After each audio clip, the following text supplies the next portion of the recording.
Dr. Y. Mohan Singh, former medical superintendent RIMS, former Race Secretary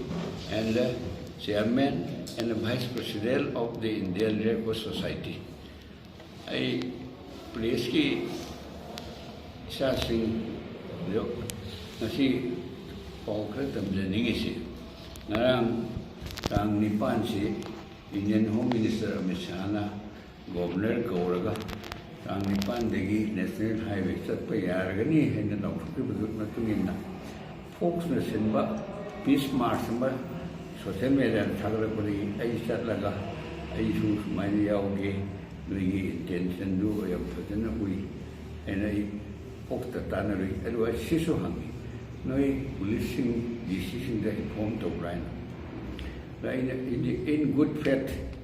सिल्लिबा peace march सिगा police का फजना understanding लेरबरा खल्लुरे inform तवे हेबदरा अदो ngarang si ai nganna 7:30 tadrigida northern kangla gate se chat kansida similres si pai khale police की मी khale ado aina inausa sumaina chat ke ne he सिल्लिबा कांगु Singh ने di noina thingde pau tai wai lege thingdor di han hai ho ko lo rai se hangi adura kudak tura la imphal ge osi Naresh Kumar sitna mui Silliba mui khala kana noi permission por hai adura ikne mui permission yau to nena problem am soi thoni la hala policing sina andin like 44 level ina mi am pun be ya se le ni pun bi na na tangkai ba hore ini problem to ne fox yo pisa salaga fox ka mun hangi ajaida fox ki president ga police का कान्ना लाउंड न लोरे को अपना अमना सिल्लिबुली इन गुडपेटा चके खनबा अमना लोगे गंदा अपने permission Pitam ने चत पे यारो कोलोनी लाउंड से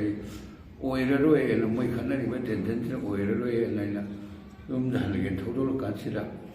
इम्फाल पुलिस स्टेशन दे ये बुखंगबमना प्राइवेट गाड़ी दे चलन लरोय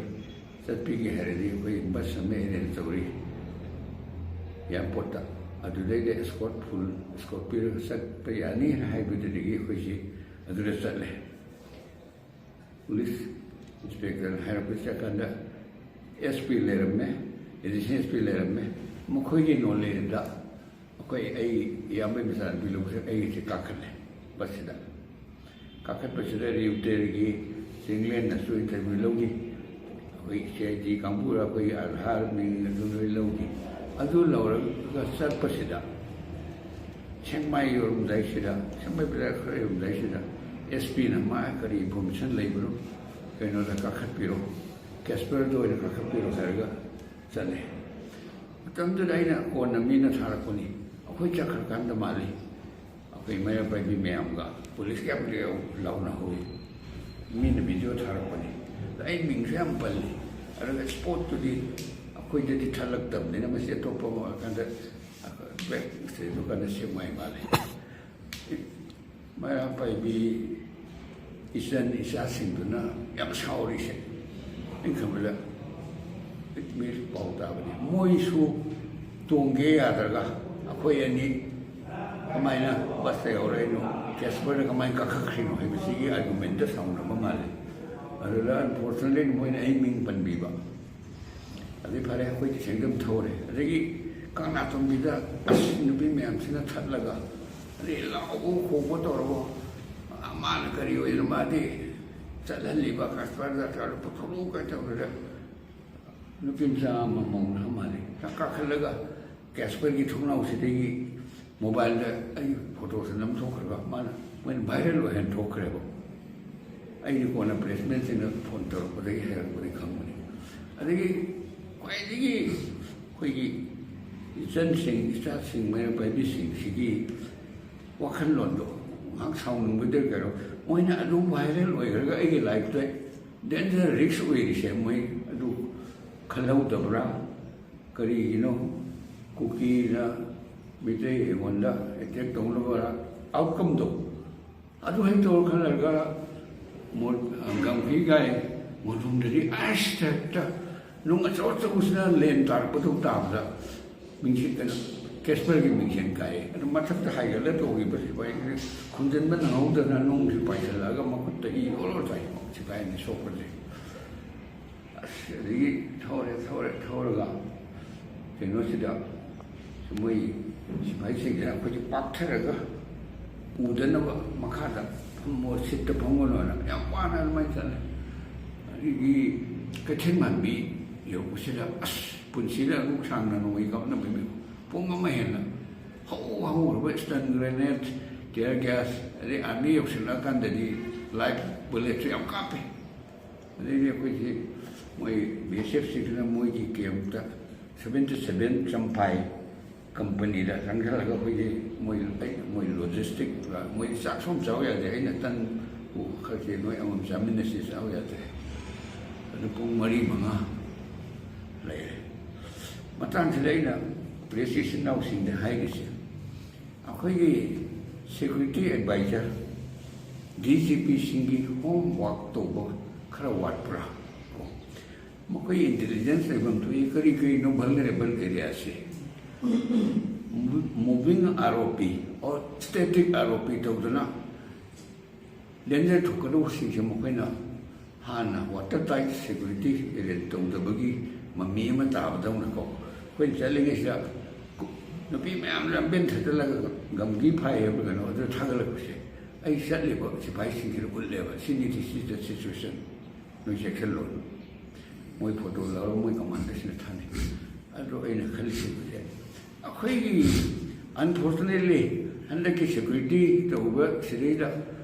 ꯁꯟ ꯑꯣꯐ ꯗ ꯁꯣꯏꯜ ꯑꯃꯐꯥꯎ ꯌꯥꯎꯗ꯭ꯔꯦ ꯀꯣ chief secretary DGP security advisor none of the son of the ꯁꯣꯏꯜꯁꯤ ꯌꯥꯎꯗ꯭ꯔꯦ ꯑꯩ ꯁꯤ ꯀꯃꯨꯅꯦꯂꯥꯏꯖ ꯑꯣꯏꯕꯒꯤ ꯋꯥ ꯅꯠꯇꯦ ground reality fact of the ꯁꯤꯆꯨꯋꯦꯁꯟꯁꯦ ꯑꯗꯨꯅ ꯑꯩꯅ ꯈꯜꯂꯤꯁꯦ ꯑꯃꯤꯠ ꯁꯍꯥꯒꯤ decision free movement in national highway after 22 months ꯍꯥꯏꯕꯁꯦ ꯀꯨꯀꯤ ꯅꯨꯄꯤꯁꯤꯡꯅ ꯁ꯭ꯀꯇꯜ ꯇꯧꯕ ꯉꯝꯈ꯭ꯔꯦꯕ ꯄꯔꯄꯜꯁꯦ ꯗꯤꯐꯤꯇꯦꯠ ꯑꯣꯏꯈ꯭ꯔꯕꯁꯤꯅꯤ ꯄꯨꯂꯤꯁꯅ ꯆꯠꯂꯣꯏꯅ ꯃꯣꯏ ꯒꯥꯔꯤꯗ ꯍꯥꯏꯕꯗꯒꯤ ꯆꯠꯄꯅꯦꯕ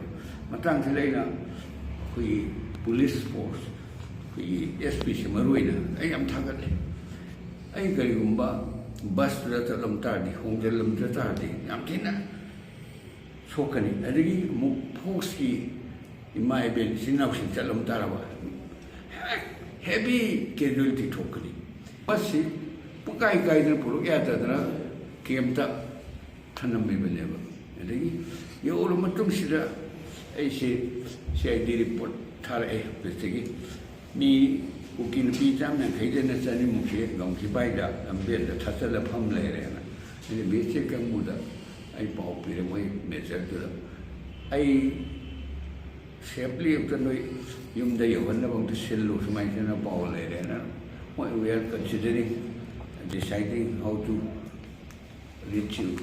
ꯗꯤꯌꯥꯔ ꯑꯦꯁꯀꯣꯔꯠ ꯀꯃꯥꯏꯅ ꯇꯧꯗꯒꯤ ꯈꯟꯅꯔꯦꯅ ꯄꯨꯡ 3-4ꯅꯦ ꯄꯨꯡ 3-4ꯁꯤꯗ ꯑꯩꯉꯣꯟꯗ ꯌꯥꯎꯕ ꯂꯥꯏꯁꯦꯟꯁ ꯋꯤꯄꯟꯗꯨꯁꯨ ꯃꯣꯏꯅ ꯂꯧꯁꯤꯟꯈ꯭ꯔꯦ ꯑꯩ ꯂꯥꯏꯁꯦꯟꯁ ꯋꯤꯄꯟ ꯂꯧꯁꯤꯟꯈ꯭ꯔꯦ ꯍꯥꯏꯁꯤ ꯑꯩꯅ ꯃꯣꯏ ꯁꯤꯄꯣꯏꯁꯤꯡꯁꯤꯅ ꯍꯥꯏ ꯀꯔꯤꯒꯨꯝꯕ ꯀꯦꯁꯄꯔꯁꯦ ꯃꯩ ꯊꯥꯔꯛꯑꯗꯤ ꯅꯈꯣꯏꯒꯤ ꯅꯣꯏ ꯑꯣꯐꯤꯁꯥꯔꯁꯤꯡꯒꯤ ꯑꯣꯔꯗꯔ ꯉꯥꯏꯒꯗꯧꯕꯅꯤ ꯑꯩꯗꯤ ꯒꯥꯔꯤ ꯃꯩ ꯊꯥꯔꯛꯑꯕ ꯑꯩ ꯁꯦꯜꯐ ꯗꯤꯐꯦꯟꯁꯀꯤ ꯑꯣꯏꯅ ꯑꯩ ꯃꯊꯧ ꯇꯥꯕꯁꯨ ꯇꯧꯔꯛꯄ ꯌꯥꯏ ꯍꯥꯏꯅ ꯍꯥꯏꯕꯁꯤꯒꯤ ꯃꯣꯏꯅ ꯄꯥꯈꯠꯇꯅ ꯇꯣꯏꯔꯛꯈꯤ ꯄꯨꯡ 3 ꯅꯨꯡꯗꯥꯡ ꯄꯨꯡ 5ꯒ ꯇꯔꯨꯛ ꯇꯥꯔꯀꯥꯟꯁꯤꯗꯗꯤ ꯃꯣꯏ ꯊꯝꯃꯒꯦꯅ ꯃꯣꯏ ꯑꯣꯐꯤꯁꯥꯔ ꯑꯃꯅ ꯑꯩꯒꯤ ꯂꯥꯏꯁꯦꯟꯁ ꯋꯤꯄꯟꯁꯤ ꯂꯧꯁꯤꯟꯈꯤꯕ ꯆꯠꯂꯝꯗꯥꯏꯗ ꯄꯨꯔꯛꯏ ꯑꯗꯩꯗ ꯑꯩꯅ ꯊꯦꯡꯉꯀꯥꯟꯁꯦ ꯑꯩꯈꯣꯏ ꯑꯅꯤꯈꯛꯇ ꯂꯧꯕ ꯂꯥꯛꯅꯕꯒꯤꯗꯃꯛꯇ ꯁꯥꯟꯅꯐꯝꯒꯤ ꯒꯥꯔꯤ 50ꯃꯨꯛ ꯂꯥꯛꯑꯦ ꯃꯦꯖꯔ ꯑꯃꯅ ꯆꯤꯡꯉꯒ ꯑꯗꯨ ꯃꯁꯤ ꯃꯇꯥꯡꯁꯤꯗ ꯑꯩꯈꯣꯏꯒꯤ ꯁꯦꯟꯇ꯭ꯔꯦꯜ ꯁꯦꯀ꯭ꯌꯨꯔꯤꯇꯤ ꯐꯣꯔꯁ BSF ꯑꯃꯗꯤ ꯁꯥꯟꯅꯐꯝ ꯁꯦꯐꯂꯤ ꯌꯧꯍꯟꯕꯤꯔꯛꯄꯗꯒꯤ ꯑꯩ ꯃꯈꯣꯏꯕꯨ ꯊꯥꯒꯠꯂꯤ ꯀꯣꯏꯁꯟꯗꯤ ꯃꯇꯝꯁꯤꯗ ꯑꯩꯅ ꯋꯥꯈꯜꯗ ꯅꯨꯡꯉꯥꯏꯔꯛꯇꯅ ꯑꯩꯅ ꯑꯩꯈꯣꯏ WhatsApp ꯒ꯭ꯔꯨꯞ ꯑꯃꯗ ꯊꯥꯒꯠꯂꯤ ꯚꯦꯂꯤꯗ ꯊꯣꯛꯄꯗꯀꯣ ꯌꯥꯏꯁ꯭ꯀꯨꯜꯗ ꯃꯩꯔꯥ ꯄꯥꯏꯕꯤꯁꯤꯡꯅ ꯊꯤꯡꯕꯗ ꯇꯥꯟꯅ ꯐꯨꯊꯈꯤꯕ ꯈꯣꯠꯈꯤꯕ ꯑꯗꯒꯤ ꯑꯩꯈꯣꯏꯒꯤ ꯇꯣꯜꯕꯨꯡꯗ 2023ꯒꯤ ꯃꯦꯗ ꯍꯧꯕꯁꯤ ꯖꯨꯟ ꯖꯨꯂꯥꯏꯗ ꯃꯩꯔꯥ ꯄꯥꯏꯕꯤꯁꯤꯡꯁꯦ ꯑꯁꯣꯛꯐꯦꯟꯅ ꯋꯥꯀꯣꯛꯅ ꯇꯥꯅ ꯀꯟꯈꯤꯕꯗ ꯊꯃꯣꯏꯗ ꯎꯈꯤꯕ ꯈꯣꯠꯈꯤꯕꯗꯨꯒꯤ ꯑꯩ ꯅꯨꯡꯉꯥꯏꯇꯗꯅ ꯍꯟꯗꯛꯀꯤꯁꯤꯗꯤ ꯈꯔ ꯁꯣꯞꯂꯤ ꯗꯤꯜ ꯇꯧꯔꯖꯥꯠꯂ ꯍꯥꯏꯅ ꯀꯣꯏꯁꯟ ꯃꯥꯔꯛꯅꯤ ꯑꯩ ꯍꯣꯁꯇꯦꯜ ꯍꯥꯏꯁꯦ ꯇꯧꯕ ꯅꯠꯇꯦ ꯑꯗꯨꯕꯨ ꯄꯨꯡ ꯑꯃꯔꯣꯝ ꯐꯥꯌꯔ ꯇꯧꯕ ꯃꯇꯨꯡꯁꯤꯗꯗꯤ ꯃꯣꯏ ꯑꯁꯣꯛꯄ ꯑꯁꯨꯛ ꯌꯥꯎꯔꯦ ꯑꯗꯨ ꯇꯧꯔꯦꯅ ꯀꯣꯟꯅ ꯊꯥꯒꯠꯅꯔꯛꯄꯅ ꯈꯪꯉꯛꯑꯦ ꯀꯣꯏꯁꯟ ꯃꯥꯔꯛꯇꯤ ꯁꯦꯟꯇ꯭ꯔꯦꯜꯒꯤ ꯌꯨꯅꯤꯌꯟ ꯍꯣꯝ ꯃꯤꯅꯤꯁꯇꯔꯅ ꯒꯣꯕꯔꯅꯔ ꯁꯦꯀ꯭ꯔꯦꯇꯔꯤ ꯀꯧꯔꯒ ꯇꯥꯡ 9ꯗꯒꯤ ꯆꯠꯄ ꯌꯥꯔꯅꯤ ꯂꯝꯕꯦꯟ ꯀ꯭ꯂꯤꯌꯥꯔ ꯑꯣꯏꯅꯤ ꯍꯥꯏꯕꯗꯨꯒꯤꯗꯃꯛꯇ ꯐꯣꯛꯁꯅꯁꯨ ꯃꯣꯏꯅ ꯏꯟ ꯒꯨꯗ ꯐꯦꯠ ꯑꯣꯐ ꯏꯁꯔꯦꯂꯤ ꯁꯤꯟꯕꯅꯤ ꯑꯗꯨ ꯄꯨꯂꯤꯁꯀ ꯃꯣꯏꯈꯣꯏꯒ ꯌꯥꯅꯗꯕ ꯍꯥꯏꯗꯤ ꯄꯥꯔꯃꯤꯁꯟ ꯃꯣꯏꯅ ꯏꯟꯐꯣꯔꯝ ꯇꯧꯔꯒꯗ ꯌꯥꯔꯔꯣꯏ ꯈꯟꯕ ꯑꯗꯨ ꯄꯥꯔꯃꯤꯁꯟ ꯆꯪꯕ ꯈꯣꯠꯄꯗꯨ ꯄꯥꯔꯃꯤꯁꯟ ꯄꯨꯊꯣꯛꯑꯣꯅ ꯉꯥꯡꯅꯕ ꯍꯣꯠꯅꯕꯗꯨꯗꯒꯤ ꯄꯥꯔꯃꯤꯁꯟꯗꯤ ꯐꯪꯈꯤꯗ꯭ꯔꯕ ꯃꯥꯜꯂꯤ ꯑꯗꯒꯤ ꯑꯩꯅ ꯍꯜꯂꯛꯑꯀꯥꯟꯗ ꯑꯩꯈꯣꯏꯁꯦ ꯍꯜꯂꯛꯑꯀꯥꯟꯗ ꯑꯁꯥꯝ ꯔꯥꯏꯐꯜ ꯃꯦꯖꯔꯗꯨꯅ ꯑꯃꯨꯛ ꯏꯝꯐꯥꯜ ꯊꯥꯅꯗ ꯍꯦꯟ ꯑꯣꯚꯔ ꯇꯦꯛ ꯈꯣꯠ ꯇꯧꯋꯦꯕ ꯄꯣꯠ ꯊꯨꯡꯕꯗꯨꯅ ꯁꯣꯏ ꯇꯧꯅꯔꯒ ꯃꯤ ꯃꯃꯤꯡꯒ ꯇꯧꯔꯀꯥꯟꯗ ꯑꯗꯨ ꯑꯩꯅ ꯍꯥꯏꯌꯦꯕ ꯑꯦꯁ ꯗꯤ ꯄꯤ ꯑꯣꯗ ꯅꯣꯏꯁꯦ ꯌꯥꯗꯦꯗ ꯍꯥꯟꯅ ꯍꯥꯏꯕ ꯌꯥꯗ꯭ꯔꯥ ꯃꯣꯏ ꯃꯌꯥꯝ ꯄꯨꯜꯂꯀꯥꯟꯁꯤꯗ ꯂꯥꯎꯅ ꯈꯣꯠꯅꯅ ꯇꯧꯔꯤꯗꯨꯕꯨ ꯑꯣꯏꯔꯣ ꯄꯨꯂꯤꯁꯀꯤ ꯚꯔꯖꯟꯗ ꯃꯣꯏ ꯀꯧꯔꯒ ꯋꯥꯔꯤ ꯁꯥꯟꯅꯩ ꯍꯥꯏ ꯆꯠꯄꯤꯒꯅꯨ ꯍꯥꯏꯅ ꯍꯥꯏꯌꯦꯕ ꯅꯨꯡꯗꯥꯡꯁꯤꯗ ꯑꯃ ꯑꯗꯨ ꯑꯩꯅ ꯀꯝꯃꯨꯅꯤꯀꯦꯁꯟ ꯒꯦꯞ ꯅꯠꯇ꯭ꯔ ꯃꯥꯜꯂꯦ ꯃꯣꯏꯁꯦ ꯏꯟ ꯒꯨꯗ ꯐꯦꯠꯇ ꯆꯠꯄ ꯌꯥꯗꯕꯩ ꯅꯤꯡꯁꯤꯟꯕ ꯑꯃꯅ ꯄꯥꯔꯃꯤꯁꯟ ꯌꯥꯎꯗꯕꯒꯤ ꯆꯠꯍꯟꯗꯕ ꯃꯗꯨꯒꯤ ꯇꯁꯜ ꯃꯥꯜꯂꯦ ꯑꯗꯨꯒꯨꯝꯕ ꯇꯁꯜ ꯃꯔꯛꯁꯤꯗ ꯏꯃꯥ ꯃꯩꯔꯥ ꯄꯥꯏꯕꯤꯁꯤꯡꯁꯤꯅ ꯁꯦꯛꯃꯥꯏꯗꯒ ꯂꯥꯎ ꯈꯣꯡ ꯇꯧꯔꯤꯕꯁꯦ ꯑꯩꯉꯣꯟꯗ ꯁꯥꯎꯔꯒ ꯃꯤꯡ ꯄꯜꯂꯒ ꯚꯥꯏꯔꯦꯜ ꯑꯣꯏꯍꯜꯂꯤꯁꯦ ꯃꯣꯏ ꯁꯤꯐꯥꯏꯗ ꯄꯨꯂꯤꯁꯇ ꯌꯥꯎꯒꯦ ꯌꯥꯗꯕꯗꯒꯤ ꯁꯥꯎꯅꯤꯡꯕꯗꯒꯤ ꯇꯧꯔꯤꯔꯥ ꯑꯩꯅ ꯏꯆꯥꯁꯤꯡ ꯏꯆꯟꯁꯤꯡ ꯃꯩꯔꯥ ꯄꯥꯏꯕꯤꯁꯤꯡꯁꯤꯗ ꯈꯤꯇꯪ ꯈꯟꯊꯍꯟꯅꯤꯡꯉꯤ ꯃꯣꯏꯅ ꯄꯦꯟꯗꯕꯗꯒꯤ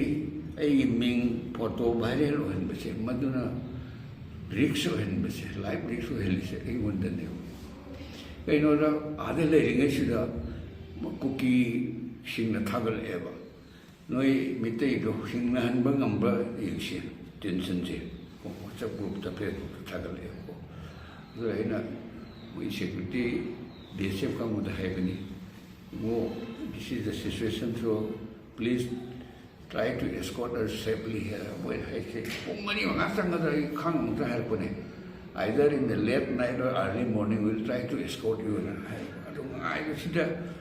lady but tension me am saying, I do face to over, say, it's not, it's very difficult psychological trauma. But the tension of the later somehow your crazy. Public feeling the message the well intention la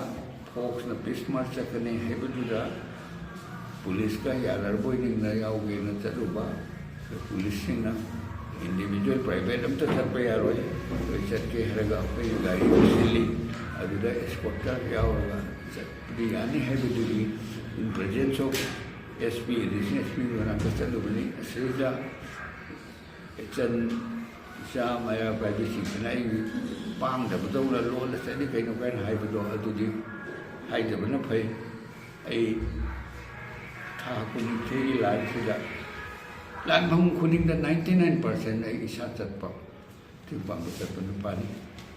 ay sahi sila kanamtan na dumay na tawag lumante si ano ay